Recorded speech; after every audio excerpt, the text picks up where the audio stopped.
இந்த சைட்டில் நம்ம பாதி வந்து வீடாக கட்டுற மாதிரி தான் பிளான் வச்சுருக்கோம். பேசிக்காக ஒரு 55 to 60 லட்ச ரூபா இருந்தால் இந்த இடத்துல 2 bedroom வீடு கட்டி கொடுக்க முடியும். ஒரு 6 மாதம் டைமும் 10 லட்ச ரூபா முன்பணம் வீட்டுக்கு இருந்தாவே பேலன்ஸ் லோன் பண்ணி கொடுத்துடலாம். நான் 60 லட்சம் சொல்கிறேன், இல்லைங்க எனக்கு ஒரு 45 லட்சம் தான் இருக்குன்னா சிங்கிள் பெட்ரூம் கட்டி கொடுப்போம். பொதுவாக சிங்கிள் பெட்ரூம் வில்லாலாம் இருக்காது சிட்டிக்குள்ளே. முன்னாடி எடுத்தாலும் பின்னாடி எடுத்தாலும் கார்னர் எடுத்தாலும் ஈஸ்ட்டு நார்த்து 40 feet ரோடு எது எடுத்தாலும் ஒரே ப்ரைஸ் தான். கமர்ஷியல் பிளாட் எடுத்தாலும் அதே ப்ரைஸ் தான். நம்ம சைட்டில் ஒரு 7 to 8 லட்ச ரூபா முன்பணம் இருந்தால் போதும். நம்மக்கிட்ட ஒரு 750-800 ஸ்கொயர் ஃபீட்லேருந்து லேண்ட் அவைலபிலிட்டி இருக்குது. பேலன்ஸ் வந்து ப்ரொஃபைல் நல்லா இருக்கும் பட்சத்தில் நம்ம லோன் அரேஞ்ச் பண்ணி கொடுத்துறோம். ஆல் பேங்க்கில் லோன் அவைலபிலிட்டி இருக்குது. பாரிஸை மிஸ் பண்ணியிருப்போம், கோயம்பேடையும் மிஸ் பண்ணிட்டோம், இந்த கிளாம்பாக்கத்தையும் விட்டுட்டோம் அப்படின்னா நம்மளால் ஒரு பட்ஜெட் ஃப்ரெண்ட்லி லேண்டோ வீடோ வாங்க முடியாது. வணக்கம் நேயர்களே, டி நகர், கோயம்பேடு, குரோம்பேட்டை வரிசையில இன்னைக்கு சென்னையில மிக வேகமா வளர்ச்சி அடைஞ்சிட்டு வர்ற ஏரியா தாம்பரத்துக்கு பக்கத்துல இருக்கிற கிளாம்பாக்கம். இந்த கிளாம்பாக்கத்துல நியூ பஸ் ஸ்டாண்டுக்கு அப்படியே ஆப்போசிட்ல ஃபுல்லி ரெசிடென்ஷியல் ஏரியாவில் 2 மனைப்பிரிவுகளை அறிமுகப்படுத்தியிருக்காங்க பிரீமியர் ஹவுசிங் அண்ட் ப்ராப்பர்ட்டிஸ் நிறுவனம். இவங்களோட மனைப்பிரிவுகள் கிளாம்பாக்கத்துல எக்ஸாக்டா எங்கே அமைஞ்சிருக்கு அப்படிங்கறத அந்த நிறுவனத்தோட ப்ராஜெக்ட் மேனேஜர் திரு தியாகு அவர்களிடம் முதலில் கேட்டு விடுவோம். மறக்காம சர்ப்ரைஸ் பண்ணுங்க. தேங்க்யூ. ஹாய் மக்களே, நான் இப்போ டி நகரில் இருக்கேன். என்னடா அது கிளாம்பாக்கத்துலேருந்து டி நகர்னு சொல்கிறேன்னு பார்க்குறீங்களா? ஆமாம், குரோம்பேட்டை டி நகர்னு சொன்னாங்க. டி நகரை விட குரோம்பேட்டை டெவலப்மெண்ட் ஆகிடுச்சு. குரோம்பேட்டில் இல்லாத ஷோரூமே இல்லை. அடுத்து குரோம்பேட்டை டி நகர் இல்லாததை விட அதிகமான எல்லா textile brands, showroom, shopping complex எல்லாமே நம்ம கிளாம்பாக்கத்தில் வரப்போகுது. கோயம்பேட்டில் நம்மளால் இடம் வாங்க முடியாது, குரோம்பேட்டில் நம்மளால் இடம் வாங்க முடியாது, டி நகரில் நம்மளால் இடம் வாங்க முடியாது. அங்கெல்லாம் வாங்க முடியாதவங்க அடுத்த கோயம்பேடாகவும் அடுத்த டி நகராகவும் அடுத்த குரோம்பேட்டையோ மாறி இருக்க நம்ம கிளாம்பாக்கத்தில் இடம் வாங்க முடியும். இனி கிளாம்பாக்கத்தில் ரேட் இறங்க போகிறதில்ல, ஏறிட்டே தான் இருக்க போகுது. அந்த மாதிரி இடத்துல இன்றைக்கி நீங்கள் இடம் வாங்கினீங்கன்னா நாளைக்கு நீங்கள் கோடீஸ்வரங்க, லட்சாதிபதி இல்லை கோடீஸ்வரங்க. அந்த மாதிரி ஒரு இடத்துலாம் நம்ம premier housing properties already phase 1 போட்டு phase 1 ஆல்மோஸ்ட் க்ளோஸ் ஆகிடுச்சு. phase 2 ஆல்ரெடி வந்த கிளைண்ட்ஸ் ரெக்வெஸ்ட்டுக்காக phase 2 நம்ம எடுத்திருக்கோம். நம்மளோட நியூ சைட்டோட டிஸ்டன்ஸ் பார்த்தீங்கன்னா நம்ம கிளாம்பாக்கம் பஸ் ஸ்டாண்டில் பஸ் டெர்மினஸ்லேருந்து கரெக்டாக 3 கிலோமீட்டர், ஊரப்பாக்கம் ரயில்வே ஸ்டேஷன்லேருந்து கரெக்டாக 2.5 கிலோமீட்டர். மக்களே, இந்த மனைப்பிரிவு பற்றி திரு தியாகு அவர்களோடு நாம் நிகழ்த்திய விரிவான நேர்காணல் அடுத்ததாக உங்கள் பார்வைக்கு. சார், இப்போ வந்து நம்ம வந்து சைட்டுக்குள்ளே வந்துட்டோம். கிளாம்பாக்கம் பஸ் ஸ்டாண்டுக்கு ஆப்போசிட்டில் வந்து ஒரு சைட்டில் 2 சைட் லான்ச் பண்ணியிருக்கீங்க இல்லையா? ஆமாம் ஆமாம் சார். நம்ம சைட்டு கரெக்டாக கிளாம்பாக்கம் பக்கத்தில் எங்கே இருக்குது, எப்படி வரணும்? ஆமாம் மக்களே, சார் சொன்ன மாதிரி இது நம்ம கிளாம்பாக்கம் லொக்கேஷனில் செகண்ட் சைட்டு. 1 month முன்னாடி பொதிகை கார்டன் சொல்லிட்டு ஒரு சைட் லான்ச் பண்ணியிருந்தோம். ஆல்மோஸ்ட் ஒரு 50% சோல்ட் அவுட் ஆகிடுச்சு. அதில் வர மக்களும் வந்து கார்னர் பிளாட்ஸ் வேணும், ஈஸ்ட் ஃபேஸிங் பிளாட் வேணுன்றதால இன்னொரு சைட் நம்ம சைட்டு பக்கத்துலேயே லான்ச் பண்ணியிருக்கோம். அந்த ப்ராஜெக்டோட நேம் வந்து பார்த்திங்கன்னா தென்றல் நகர். அதுவும் பார்த்தீங்கன்னா DTCP அண்ட் ரேரா அப்ரூவ்டு. ஸோ இப்போ நியூ சைட் லான்ச் பண்ணிக்கிங்க. ஓகே. ஆமாம் சார். நம்ம ஏற்கனவே லாஸ்ட் மந்த் லான்ச் பண்ணிங்க இல்லையா? ஆமாம். அங்கேயும் பிளாட் இருக்கா எப்படி சார்? 2 சைட்லையுமே அவைலபிலிட்டி இருக்குது சார். நமக்கு எக்ஸ்டென்ஷன் வந்து கொஞ்சம் ஈஸ்ட்டும் ப்ரீ புக்கிங்கில் நம்ம கார்னர்ஸ்லாம் எடுத்துட்டோம். இதில் வர மக்கள் கேட்குறாங்க ஈஸ்ட்டு நார்த்து பெரிய ரோடு வேணும். அதுக்காக தான் இன்னொரு சைட்டுமே நம்ம இங்கே லான்ச் பண்ணிருக்கோம். 2மே இதே மாதிரி செட்டப் தான். அதாட்மெண்ட்ஸ் இப்போ வந்து ஒரு நார்த் ஃபேஸிங், ஈஸ்ட் ஃபேஸிங், ஒரு கார்னர் பீஸ் தேடுறவங்க வந்து நம்ம நியூ சைட்டில் வாங்கிக்கலாம்.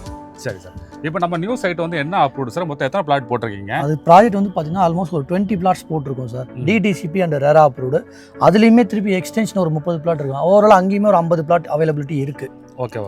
இப்போ அந்த நாளைக்கு நம்ம பிடிச்ச பிளாட் வாங்கிக்கலாம். ஒரு பெரிய ரோட்டில் வாங்கிக்கலாம், ஒரு கார்னர் வாங்கிக்கலாம், ஒரு நார்த்து வாங்கிக்கலாம், ஈஸ்ட் வாங்கிக்கலாம். ஆமாம். அதுவுமே வந்து DTCP RERA approved. 40 feet road, 30 feet road, 24 feet road, compound, street lights, EB line, இன்னும் அவென்யூ ட்ரீஸ் எல்லாமே கொடுத்துருக்கோம். 2 to 3 வருஷம் ஃப்ரீ மெயின்டெனன்ஸ் பிளாட்டுக்கு பண்ணி கொடுக்குறோம். இது மட்டும் இல்லை, அங்கே வீடுமே கட்டித்தரோம். சரௌண்டிங்கும் ஃபுல்லி ரெசிடென்ஷியலுக்குள்ளே தான் இருக்குது லேஅவுட். சரி சார். சார், இப்போ இந்த 2 சைட்டுமே வந்து நம்ம கிளாம்பாக்கம் பஸ் ஸ்டாண்டுக்கு அப்படியே ஆப்போசிட்டில் தான் இருக்குது. ஆமாங்க சார். அங்கே பஸ் வசதி உங்களுக்கு தெரியும், 24 hours இருக்கும். ஆமாம். நம்ம சைட்டில் இருந்து பக்கத்தில் ஒரு பஸ் ஸ்டாண்டு, பஸ் ஸ்டாப் எங்கே இருக்குது? நம்ம சைட்லேருந்து வெளியே போனீங்க அப்படின்னா இந்த பக்கம் எடுத்தால் ஒரு 100 மீட்டர் தான் பஸ் ஸ்டாப் இருக்கும். இந்த பக்கம் எடுத்தால் ஒரு 300 மீட்டர் பஸ் ஸ்டாப் இருக்கும். 2 ரோடு வந்து பார்த்தீங்கன்னா கிளாம்பாக்கம் பஸ் ஸ்டாண்டுக்கு ஆப்போசிட். எக்ஸாக்டாக சொன்னால் ரயில்வே ஸ்டேஷன்லேருந்து ஒரே ரோடு நேராக போகிறீங்கன்னா அந்த மன்னிவாக்கம் இன்டர் கனெக்ட் பண்ணக்கூடிய ரோடு தான் இருக்குது. அந்த ரோடும் இனி 100 feet ரோடு. இதுக்கு முன்னாடி 60 அடி ரோடாக இருந்தது. இப்போ ப்ரப்போசல் வந்து 100 ஃபீட்டோட மாற்றிருக்காங்க. இயர் ஆஃப்டர் பஸ்ஸுக்கோ டிரான்ஸ்போர்ட்டுக்கோ எந்த டிஸ்டர்பன்ஸும் இருக்காது. எத்தனை மணிக்கு வந்தாலும் நம்ம ஃப்ரீக்வெண்ட்டாக கிளாம்பாக்கத்தை ரீச் பண்ணிக்க முடியும். ஓகே, இப்போ நம்ம சைட்டுக்கு வந்து கிளாம்பாக்கம் அப்படியே ஆப்போசிட்லேயும் வரலாம். ஆமாம், இந்த லெஃப்ட் சைடில் வந்து நம்ம மன்னிவாக்கம் வழியாக வரலாம். ஆமாம். இன்னும் எக்ஸாக்டாக உங்களுக்கு சொல்லணும், மக்களுக்கு சொல்லணும் அப்படின்னா கிளாம்பாக்கம் பஸ் ஸ்டாண்டுக்கு எதிரில் வந்து பார்த்தீங்கன்னா ஒரு பிரிட்ஜ் ஒன்று இருக்கும். அது வந்து பார்த்தீங்கன்னா சங்கீதா பவன் ஹோட்டலுக்கும் KFC ஹோட்டலுக்கும் நடுவில் ஒரு பிரிட்ஜ் ஒன்று இருக்கும். அந்த பிரிட்ஜுக்கு போகிற ரோடில் தான் நம்ம சைட் இருக்குது. இன்னும் எக்ஸாக்டாக சொல்லணும்னா வண்டலூர்லேருந்து உரகடம் போகிற ரோடு இருக்கு இல்லையா, மன்னிவாக்கம் ரோடு வழியாக வரலாம். 2 பக்கமும் ஆக்சஸ். மன்னிவாக்கம் ரோடு வழியாக வந்தீங்கன்னா கரெக்டாக 2 கிலோமீட்டர் சமைட்டு ரீச் பண்ணிக்க முடியும். ஊரப்பாக்கம் ரயில்வே ஸ்டேஷன், அதாவது கிளாம்பாக்கம் ரயில்வே ஸ்டேஷன்லேருந்து எடுத்துன்னா கரெக்டாக ஒரு 2.5 கிலோமீட்டர்லேருந்து நம்ம சைட்டை ரீச் பண்ணிக்க முடியும். அது மட்டும் இல்லாமல் வர்ற வழி ஃபுல்லாகவே ஃபுல்லி ரெசிடென்ஷியல். ஒரு நீங்கள் பார்த்துருப்பீங்க, ஒரு வேக்கெண்ட் லேண்ட் கூட கிடையாது. அதை தாண்டி இந்த லொக்கேஷனில் ஃபஸ்ட்டு ரெசிடென்ஷியல் லேஅவுட் நம்மளுக்கு தான். Okay sir. ஸோ இப்போ வந்து கோயம்பேடு பஸ் ஸ்டாண்டு வந்து அவங்க அமைக்கும் போது வந்து அங்கே வந்து வீடுகள் அங்கேயும் இங்கே தான் இருந்துச்சு. ஆமாம். ஃபியூச்சரில் வந்து அங்கே இடமே இல்லை, இப்போ வாங்க முடியாது இல்லையா? ஆமாம். இப்போ வந்து நம்ம கிளாம்பாக்கம் பஸ் ஸ்டாண்ட் லான்ச் பண்ணியிருக்காங்க, இந்த வேகமாக ரன் ஆகிட்டு இருக்குது. ஆமாம். இப்போ வந்து வீடுகள் ஃபுல்லாக ஆயிடுச்சு தான். இப்போ இங்கே லேஅவுட் போடுறீங்க. இன்னும் 2 வருஷம் கழிச்சு இங்கே இடம் வாங்க முடியுமா? 2 வருஷம் இல்லை சார், இந்த ஈரை தாண்டிட்டாவே இந்த இடத்துல நம்மளால் நினச்ச இடத்த நினச்ச ப்ரைஸுக்கு வாங்க முடியாது. ஓகே. காரணம் என்னென்னா, இப்போ நீங்கள் சொன்ன மாதிரி கோயம்பேடு பஸ் ஸ்டாண்ட் வந்து பார்த்தீங்கன்னா போடும்போது ரேட் ஏறிடும். இன்றைக்கி போய்ட்டு அங்கே வாங்கினோம்னா 20,000 ரூபாய் கொடுத்தா கூட ஒரு ஸ்கொயர் ஃபீட் இடத்த வாங்க முடியாது. அதே தான் மாதவரத்துலையும் மிஸ் பண்ணியிருப்பாங்க, கிளாம்பாக்கத்துலேயும் மிஸ் பண்ணிட்டோம். ஏன்னா கிளாம்பாக்கம் சரௌண்டிங்கில் ஆல்மோஸ்ட் ரெசிடென்ஷியல் ஆகிடுச்சு. கிளாம்பாக்கம் சரௌண்டில் ஒரு 2-2.5 கிலோமீட்டர் தள்ளி வந்தால் மட்டும்தான் லேண்டு. ஈஸ்டர்ன் சைட் கிடையாது, வெஸ்டர்ன் சைட் மட்டும்தான் லேண்ட் இருக்கிற ஏரியா. இந்த லொக்கேஷனில் ப்ரெசென்ட் விட்டுட்டோம் அப்படின்னா இப்போ இன்றைக்கி நம்ம விற்கிற விலைக்கு 2 மடங்கு கிட்டத்தட்ட ஒரு ஷார்ட் பீரியடில் ஏறக்கூடிய வாய்ப்புகள் மிக அதிகம். கிளாம்பாக்கம் பஸ் ஸ்டாண்டு ஓப்பன் பண்ணி கிட்டத்தட்ட ஒரு 1.5 வருஷம் இருக்கும்னு நினைக்கிறேன். ஆல்மோஸ்ட் ஒரு பொங்கல் தான் கம்ப்ளீட்டாக போயிருக்கு. கிட்டத்தட்ட அங்கே 3,000 ரூபாய் இருந்த ப்ரைஸு இன்றைக்கி போய்ட்டு பஸ் ஸ்டாண்ட் பக்கத்தில் போய் பார்க்குறீங்கன்னா 8-10,000 ரூபா கொடுத்தாலும் லேண்டு கிடையாது. ஆமாம். அப்பார்ட்மெண்ட்டே இன்றைக்கி அங்கே அந்த லொக்கேஷனில் கிடையாது. அதே லொக்கேஷனில் அதை விட பாதி விலை கம்மியாக நம்ம லேண்டு கொடுத்துட்ருக்கோம். ஒரு அப்பார்ட்மெண்ட் வாங்கக்கூடிய விலையை விட ஒரு 20 லட்ச ரூபா கம்மியாக நம்ம தனி வீடு கட்டி கொடுக்குறோம். வீடு வாங்கணும் அப்படிங்கிறது வந்து நிறைய பேருடைய ஒரு பெரிய கனவாக இருக்குது. ஆமாங்க சார். நீங்கள் வந்து வீடாகவும் கட்டி கொடுக்குறீங்க. ஆமாங்க சார். என்னென்ன பட்ஜெட்டில் வந்து ஆரம்பிக்குது உங்களுடைய ப்ரைஸ்? இது ஆக்சுவலாக நம்ம ஒரு பில்டர் கிட்ட போகிறீங்க, ரெடி டு மூவ் போகிறீங்கன்னா அவங்க ஸ்டைலுக்கு அவங்க கட்டியிருப்பாங்க. அது எல்லாருக்கும் ஒரு 70 லட்சம் 80 லட்சம் இன்வெஸ்ட் பண்ணுறாங்கன்னா அவங்க ஸ்டைலுக்கு உங்களுக்கு மேட்ச் ஆகாது, ஃபேஸிங் மேட்ச் ஆகாது, ரூம்ஸ் மேட்ச் ஆகாது. கஸ்டமைஸ் ஹவுஸில் என்ன ப்ளஸ் அப்படின்னா நீங்கள் எப்படி லேண்டை சூஸ் பண்ணணும், உங்கள் தேவைக்கு ஏற்ற மாதிரி வாஸ்துப்படி ரூம் எப்படி வரணும், கிச்சன் எப்படி வரணும், நீங்கள் பார்த்து கட்டிக்கலாம். இப்போ சப்போஸ் நான் 60 லட்சம் சொல்கிறேன், இல்லைங்க எனக்கு ஒரு 45 லட்சம் தான் இருக்குன்னா சிங்கிள் பெட்ரூம் கட்டி கொடுப்போம்.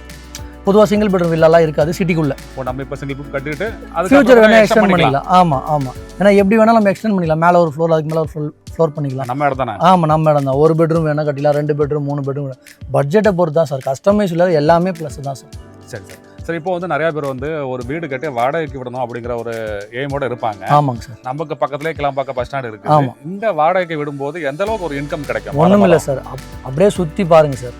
கம்ப்ளீட் ரெசிடென்ஷியல் தான், அப்பார்ட்மெண்ட்டு தான் இருக்குது, தனி வீடு கூட இல்லை. அப்பார்ட்மெண்ட் இருக்குன்னா கண்டிப்பாக லேண்ட் காஸ்ட் 1 கோடி ரூபாய்க்கு மேலே இருக்கும்.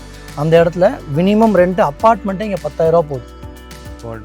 டபுள் பெட் அப்பார்ட்மெண்ட் 10,000 ரூபா போகுது. அப்போ தனி வீடு கட்டினா மினிமம் ஒரு 14-15,000 ரூபாய் ரெண்ட் போகும். மினிமம் ஒரு 800 ஸ்கொயர் ஃபீட் வாங்கி 2 வீடு கட்டிவினா ஒரு 20-25,000 ரெண்ட் கேரண்டியாக வரும். இப்போ 800 ஸ்கொயர் ஃபீட் இடம் வாங்கி நம்ம வீடு கட்டினாலே ஒரு பெரிய இஎம்ஐ பாதி இஎம்ஐ லேண்டு கொண்டாந்து நம்ம கட்டிடலாம் அதுலேயே. அந்த மாதிரி ஒரு இடம் தான் இது. நம்ம சைட்டில் வந்து பிளாட் கொடுக்குறீங்க, ஓகே, வீடாகவும் கட்டி கொடுக்குறீங்களா எப்படி? ஆமாங்க சார். ஏன்னா இப்போது இன்றைக்கி இருக்கிற சினாரியோவில் பார்த்தீங்கன்னா மக்கள் இன்வெஸ்ட் பண்ணி அது 10,000 20,000 போகணுன்றதை தாண்டி வாங்கினா உடனே கட்டணுன்ற மாதிரி மக்கள் தான் அதிகமாக பார்த்துட்டு இருக்குங்க. அதுக்கு உண்டான சைட் தான் இது. இந்த சைட்டில் நம்ம பாதி வந்து வீடாக கட்டுற மாதிரி தான் பிளான் வச்சுருக்கோம். பேசிக்காக ஒரு 55-60 லட்ச ரூபா இருந்தால் இந்த இடத்துல 2 பெட்ரூம் வீடு கட்டி கொடுக்க முடியும். ஒரு 6 மாதம் டைமும் 10 லட்ச ரூபா முன்பணம் வீட்டுக்கு இருந்தாவே பேலன்ஸ் லோன் பண்ணி கொடுத்துடலாம். பிளாட்டை புக் பண்ணிட்டு ஒரு 6 மாதம் டைம் இருந்தால் அவங்களுக்கு பிடிச்ச வீட்டை அழகாக டிசைனில் கட்டி கொடுத்து நாமளே டிசைன் பண்ணி நீங்கள் வந்து புக் பண்ணால் போதும். மற்ற எல்லாமே நாமளே பார்த்துக்கணும். நீங்கள் அலையணுன்றலாம் அவசியம் கிடையாது. கீ ஹேண்ட் ஓவர் பண்ணி கொடுத்துருவோம். 6 months டைமிங் இருந்தாவே போதும். சரி, இப்போ நம்ம நெக்ஸ்ட் வந்து ப்ரைஸுக்குள்ளே போயிடலாம். நம்ம சைட்டில் வந்து ஸ்கொயர் ஃபீட் வந்து என்ன ப்ரைஸ்க்கு கொடுக்குறீங்க? நம்ம சைட்டில் வந்து பார்த்தீங்கன்னா 4,777 ரூபாய் பர் ஸ்கொயர் ஃபீட் வந்து 4,777 பண்ணிகிட்டு இருக்கோம். DTCP RERA approved. இந்த ப்ரைஸில் ஏதாவது ஆஃபர் கொடுக்குறீங்களா சார்? கண்டிப்பாக சார். நம்ம என்னென்னா நம்ம ஒரு சைட்டில் போய் பார்த்தீங்கன்னா கார்னருக்கு ஒரு ரேட்டு, பெரிய ரோடுக்கு ஒரு, நீங்கள் பார்த்துருப்பீங்க 40 அடி ரோடு கொடுத்துருக்கோம். அந்த மாதிரி பெரிய ரோடு வந்து பார்த்தீங்கன்னா இந்த ப்ராஜெக்ட்லேயே எங்கேயுமே கிடையாது. எல்லா ப்ராடக்ட்டுக்குமே ஒரே ப்ரைஸ் தான். முன்னாடி எடுத்தாலும் பின்னாடி எடுத்தாலும் கார்னர் எடுத்தாலும் ஈஸ்ட்டு நார்த்து 40 ஃபீட் ரோடு எது எடுத்தாலும் ஒரே ப்ரைஸ் தான். கமர்ஷியல் பிளாட் எடுத்தாலும் அதே ப்ரைஸ் தான். 4777 ரூபாய். சரி சரி சார். இப்போ வந்து நம்ம கிளாம்பாக்கம் பக்கத்தில் வந்து இடம் வாங்கணும்னு சொல்லி எல்லா மக்களுமே ஆசைப்படுவாங்க. ஆமாம். அவங்க கிட்ட எவ்வளோ டவுன் பேமெண்ட் எவ்வளோ வச்சுருக்கணும் அவங்க? நம்ம சைட்டில் ஒரு 7லேருந்து 8 லட்ச ரூபா முன்பணம் இருந்தால் போதும். நம்மக்கிட்ட ஒரு 750-800 ஸ்கொயர் ஃபீட்லேருந்து லேண்ட் அவைலபிலிட்டி இருக்குது. பேலன்ஸ் வந்து ப்ரொஃபைல் நல்லா இருக்கும் பட்சத்தில் நம்ம லோன் அரேஞ்ச் பண்ணி கொடுத்துறோம். ஆல் பேங்க்கில் லோன் அவைலபிலிட்டி இருக்குது. லோன் மேக்ஸிமம் எவ்வளோ பண்ணுறீங்க? 80% பண்ணலாம் சார். ஒரு 80% பண்ணலாம் எல்லா பேங்க்லேயும் பண்ணலாம். பாரிஸும் மிஸ் பண்ணியிருப்போம், கோயம்பேடையும் மிஸ் பண்ணிட்டோம். இந்த கிளாம்பாக்கத்தையும் விட்டுட்டோம் அப்படின்னா நம்மளால் ஒரு பட்ஜெட் ஃப்ரெண்ட்லி லேண்டோ வீடோ வாங்க முடியாது. ஸ்க்ரீனில் தெரிய நம்பருக்கு உடனே கால் பண்ணுங்கள். சென்னை சிட்டியில் எங்கே இருந்தாலும் சரி நாமளே பிக்கப் ட்ராப் அரேஞ்ச் பண்ணுறோம். ஃபேமிலியாக வாங்க. நம்ம தென்றல் நகர் சைட்டை விசிட் பண்ணுங்கள். ப்ரீ புக்கிங்லாம் இருக்குது. பிடிச்ச பாட்டை புக் பண்ணுங்கள். பாய்.